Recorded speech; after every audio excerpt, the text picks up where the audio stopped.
Hello everyone, and welcome to the Retro Seller, where today we're going to be taking a look at another kind of novelty item here that I got on AliExpress.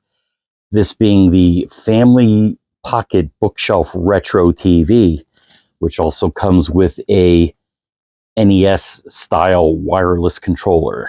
So I got this on AliExpress for about $25.70.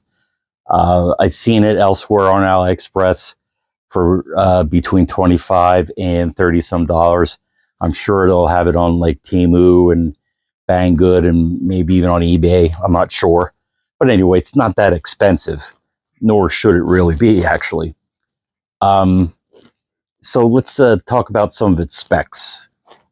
It says it has a 3-inch screen on it. I'm not sure of the quality. I haven't even turned this thing on yet. It also says that it has TV output. I'm not quite sure where because I haven't looked in the box to see how you do it. I'm assuming that it's perhaps this USB micro port, or it also has an audio out, but we'll see when we take a look at it. But it says that its output is about 720p to your TV. It also has a 800 milliamp battery on it that should get anywhere between 3 to 5 hours of playing time. Also says that it has 339 games on it, but there really isn't all that much as far as specs are concerned. Not that you really need to know like what kind of operating system that it has. But how about we unbox it, play a few games on it, and see if this is something that you want to add to your little novelty retro collection. Here's our look at the box for the Bookshelf Retro TV, or as this says, the Bookshelf. It is by Family Pocket. We've seen another couple products from them in the past. I believe there were a couple of handhelds. But this is basically the box to show you that it's a reoccurring typo, bookshelf. But really not much to it. Just says what it has inside. No big deal. So let us open it up and see what we get in it. Nice little foam covering on the top here. If I can get it out. There we go. So here is the little TV as we showed before. We'll look at that as soon as we see what else is in the box. Here is the wireless controller, NES style, which looks like it runs on, if I can open that too, 2 AAA batteries. As far as the quality is concerned, it's really not much different from any of these other knockoff NES controllers you see. Plastic is okay. It weighs next to nothing without the batteries in it. The buttons are okay, nothing special, clicky. The D-pad seems like it's okay. And your 2 rubbery select and start buttons. And that's it for that. What else do we have in the box? We have our micro USB, as you can see there. We're focusing on it, sort of. And we have our RCA out. So it does go into the audio jack. So it's a AV, so man, I don't even know how you're going to get 720p with this, but that's old school. Some TVs might not even be able to play this thing. We're, of course, not going to hook it up to the TV because we don't care about that. And what's the point when you have this cool little TV here? And let's look at what else. We have the little pseudo antenna that you connect to the TV, and our really crappy manual that comes with it. Really not much with it as far as what it tells you. Really, it's very minimal. But that's it for that. How about we look at the actual TV itself? but we'll do the satisfying protective cover removal and see what we have here. We have a fake VHF channel button. We have our power button that's also the volume. We have your set button. It's like arrows to move left and right through the menu, I'm assuming. And here is your micro USB port and your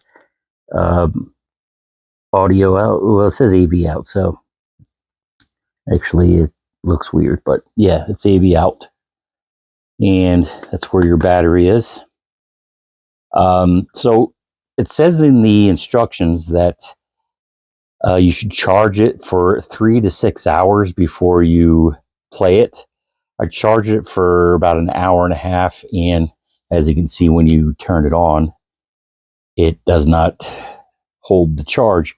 So I haven't charged it fully yet, so perhaps it will. Instead, I will plug it in and power it up through the USB port. So how about we do that and play a few games on it and call it a day. Okay, we have our 2 AAA batteries hooked into our fake NES controller. We have our TV plugged into the USB micro, and more importantly, we have our little fake antenna hooked up. Unfortunately, you cannot turn this god-awful music off, and you can control the volume through that, but we'll just leave it where it is. Don't believe you can change anything. There's no kind of settings menu or anything like that, so unfortunately, you have to deal with the games as they are. So we have 6 categories here, those being adventure, fighting, sports, puzzle, racing, and shooting. So we got a little Chinese typo there, supposed to be shooting, I would imagine. So how about we go into our adventure menus. We have 36 games here, being some Mario games, some homebrew Mario right there, Dr. Mario, Adventure Island, Joe and Mac, a couple garbage games in here, Jumping Kid, Mad Xmas, yay, Tiny Toon. Nothing great here. So how about we look at a homebrew Mario game? A lot of these games we've seen before in some of these Chinese knockoff systems, like the older, cheaper ones. So we've seen a lot of these before. How about we look at Mario 6? Since it's a homebrew, we shouldn't get a copyright strike from Nintendo. Let's see what we have here. Anything? Okay, we have a turbo-ish button and a regular jump.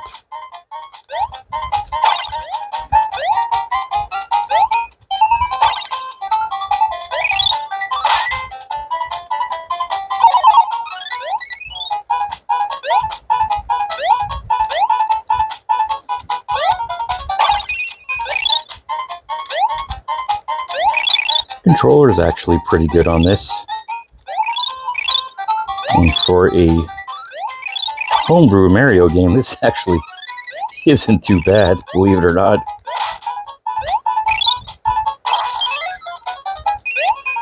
And where are we? A frog?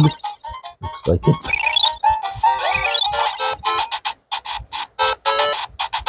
Ooh, look at that. Got some really bad screen tearing there. You can see it in the background. That's probably pretty much inexcusable.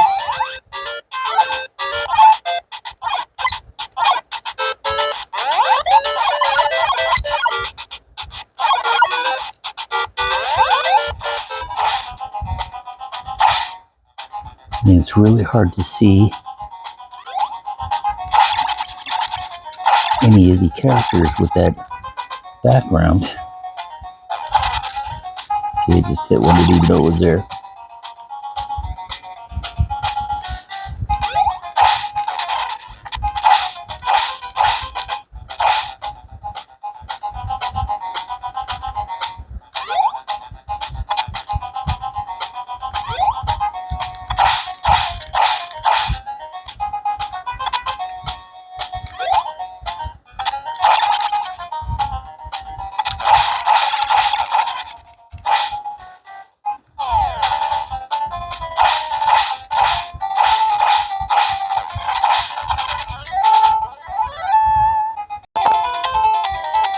Look at what more we have here in these fighting games. 39 of these bad boys.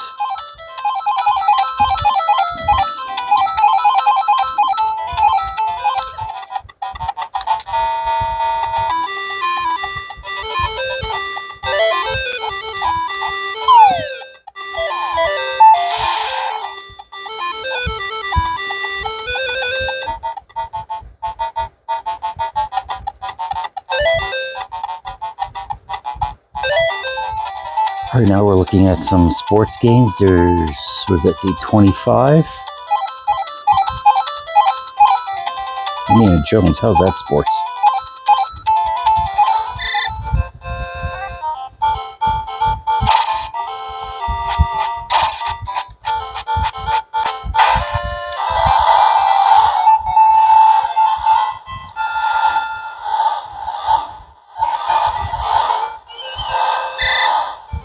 It's very similar to Blades of Steel.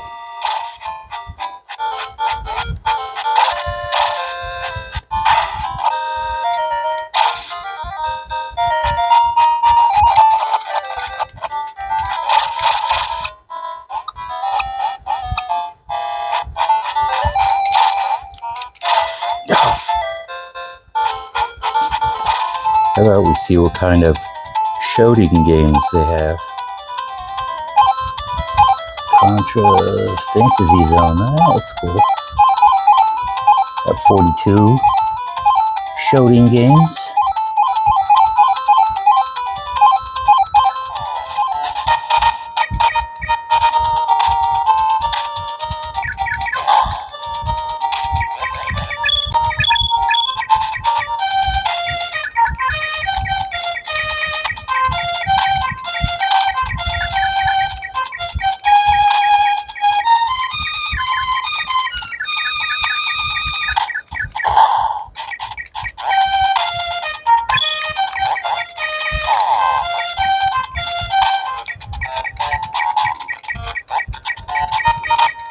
Like minor screen tearing in this, it's not horrible.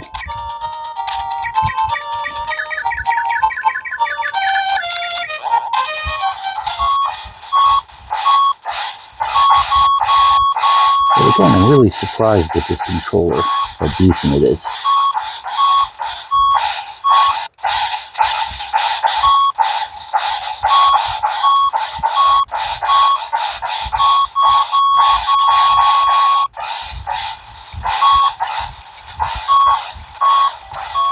Now we're looking in racing games.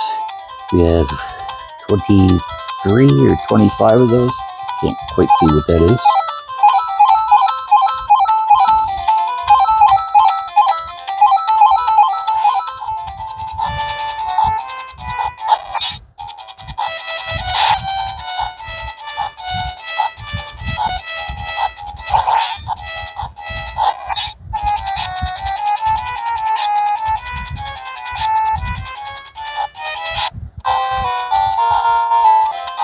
All right, how about we look at some of these puzzle games? We'll play maybe one of them and call it a day. Got 143 puzzle games. So how about we go and finish off with Tetris.